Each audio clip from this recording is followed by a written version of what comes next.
Искате да смените рафта на врата на хладилника си. С тези стъпки ще го поправите за 0 време. От какво се нуждаете? От нов рафт на врата. Стъпка 1. Отстранете стария рафт на врата. Отворете хладилника и извадете рафта на врата.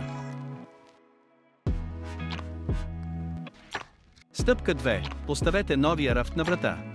Поставете новия рафт на мястото на стария рафт и затворете хладилника. Подменили сте рафта на врата и хладилникът е готов за използване отново.